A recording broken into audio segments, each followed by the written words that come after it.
Caesar. Sa tong mga Judeos ang malaos ng bisyo. Si Judas ang kausa, walay iban. Tao nga maluib sa iyang maestro. Katuan kapilag ang kabihanan. Sang aton manlubos kasi Jesucristo. Umog yon kay Judas. Mahigko maisip. Siya ang kautibado sa gahom sang pilak. Panyagang nga tao, walay pasunay. Yan ang idol. Ingrato sa buhat.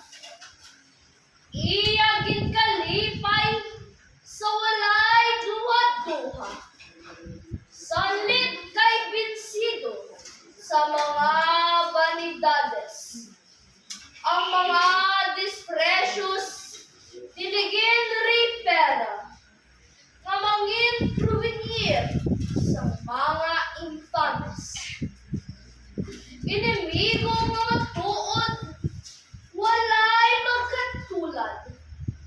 Kay ipinanganak sa mansado nga dugo. Sa bilog nga mundo, siya hayag sa mga kalautan nga iyang himo. Rosa nga mas inulungon, walay magkatulad. Kay amoy alaypan, tanang mga magasikitan, mainupupon sa wala singpalan. Kailo desperado ang mga inanak ni Adan. Rosa nga hamili, kag bilid nga Maria. Iloy nga nag-anto sa kasakit, bangod kay Judas Albosia. Iya maestro, iya pinagtamis. Rosa nga hamili, kag bilid nga Maria. Sa mga kasakit, ngin autora. Sininga adlaw, awat buwang Victoria. Nga ipagabalo sa Ginoo nga kaita. Ang nag-ambahan ang mga angheles, kutob sa ginsakupan sa pagka-imperatriz.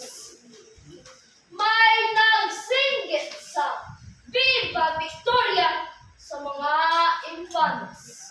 Ang ila tumulo. Alleluias, God Dexit. Busan sa mga kalipay kagkasadya. May nagsinggit sa Viva! Viva! La Virgen Maria!